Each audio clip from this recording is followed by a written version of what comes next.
नाज़रीन, कराची की एक मकामी अदालत के एक फ़ैसले ने दुआ ज़हरा का जो केस है उसमें फिर से जान डाल दी है। दोबारा से इसे ख़बरों की ज़ीनत बना दिया और इस एक ऑर्डर से मामला जो है वो बज़ाहिर वालिदैन के हक़ में जाता हुआ नज़र आ रहा है। दुआ ज़हरा को एक दिन के लिए कराची ले जाया गया है, जहाँ पर उसके बहुत सारे टेस्ट किए गए हैं, मेडिकल बोर्ड बनाया गया है। अब ये नए टेस्ट क्यों किए गए हैं, दुआ ज़हरा को कराची क्यों ले जाया गया है और मेडिकल बोर्ड दोबारा से क्यों बनाया गया है? क्या दुआ ज़हरा को वापस वालिदैन के हवाले किया जाएगा?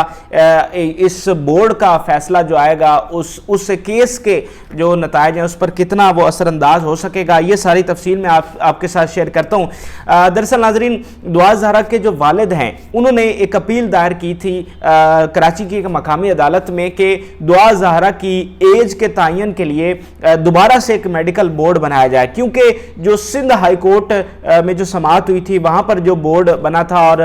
उसकी दुआ ज़हरा की एज का तयन हुआ था, उस पर दुआ ज़हरा के जो पेरेंट्स हैं वो मुतमईन नहीं थे। और आपको ये भी बता दूं कि दुआ ज़हरा के जो वालिद हैं उन्होंने सुप्रीम कोर्ट में भी अपील दायर की थी और यही रिक्वेस्ट की थी कि उसके एज के तयन के लिए बोर्ड बनाया जाए, लेकिन जब वहाँ पर समाअत हुई तो जो जजेस हैं उन्होंने ये कहा कि ये रेलिवेंट फोरम नहीं है आपकी इस अपील के लिए, तो आप किसी रेलिवेंट फोरम पर जाएं और वहाँ पर अपनी अपील करें। तो उसके बाद जो है दुआ ज़हरा के फादर ने कराची की मकामी अदालत में अपनी अपील दायर की और कराची की अदालत ने उनके हक में फैसला दिया और जो सिंध के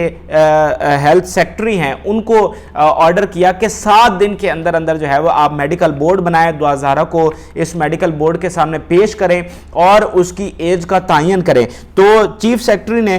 हेल्थ के जो हैं उन्होंने ये बोर्ड बना दिया है और ये 10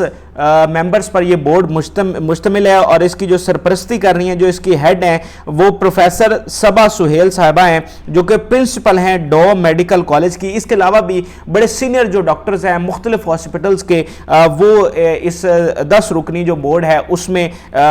शामिल किए गए हैं। तो ये बोर्ड बना है और आज जो है दुआ ज़हरा को लाहौर से कराची ले जाया गया, वहाँ मेडिकल बोर्ड के सामने उसको पेश किया गया और उसके बहुत सारे टेस्ट किए गए। अब जो लाहौर से कराची ले जाना था इसका बड़ा प्रोसेस था, इसमें टाइम भी लगा है। पहले जो सिंध हुकूमत है उसने जो पंजाब की इंटीरियर मिनिस्ट्री है उसको खत लिखा कि हम ये अदालत का ऑर्डर है और दुआ ज़हरा को हमने एक दिन के लिए कराची लेकर जाना है।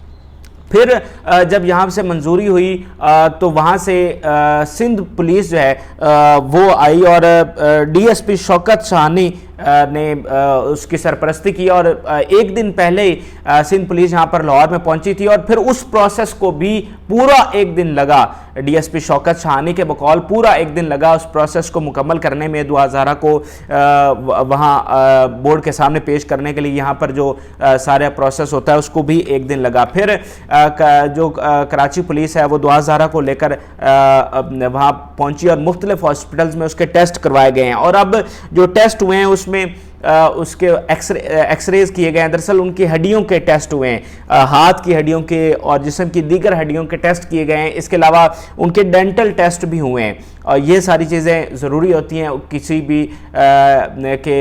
एज के तयन के लिए। तो ये सारे टेस्ट जो हैं वो कराची के मुख्तलिफ हॉस्पिटल्स में जो है वो किए गए हैं और अब इनका जो रिज़ल्ट है वो 3 से 4 दिन में सामने आएगा। अभी तक की जो इतलात है उसके मुताबिक दुआ ज़हरा के जो टेस्ट हैं वो मुकम्मल हो चुके हैं और इसका जो रिज़ल्ट है वो 3-4 दिन बाद सामने आएगा और पता चलेगा कि इस मेडिकल बोर्ड के मुताबिक उन्होंने टेस्ट किए हैं दुआ ज़हरा की एज कितनी है। इसके अलावा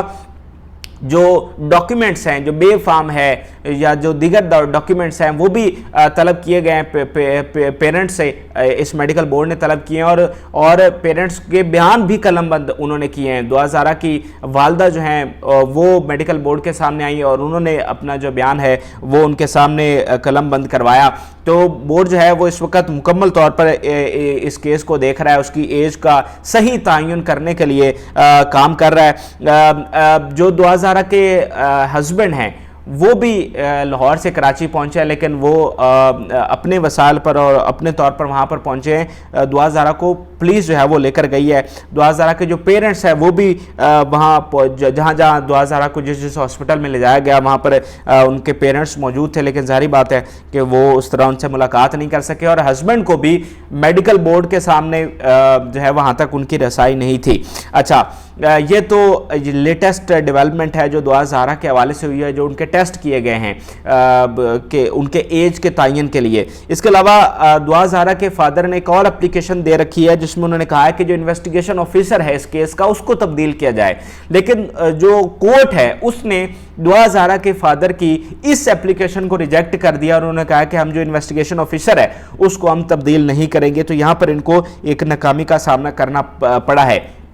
اچھا، اب لوگ اس حوالے سے بھی کنفیوز ہیں کہ اب جو دوبارہ سے ایج کا تعین کیا جا رہا ہے، اگر یہ ایج ڈاکومنٹس کے مطابق، جیسے وہ کہتے ہیں کہ 2005 میں شادی ہوئی، 2006 میں دعا زہرا جو ہے وہ پیدا ہوئی، اور جتنی بھی وہ ایج بتاتے ہیں 14 سال کے قریب، اگر وہ واقعتاً اتنی بنتی ہے جتنی ڈاکومنٹس میں لکھی ہے، تو پھر کیا ہوگا؟ کیا دعا زہرا کو والدین کے حوالے کر دیا جائے گا؟ تو اس پر یہ رائے دی جا رہی ہے کہ دعا زہرا کو پھر بھی والدین کے حوالے نہیں کیا جائے گا۔ اگر دعا زہرا کی ایج پھر بھی کم بنتی ہے تو دعا زہرا کو جو ہے وہ والدین کے حوالے نہیں کیا جائے گا، بلکہ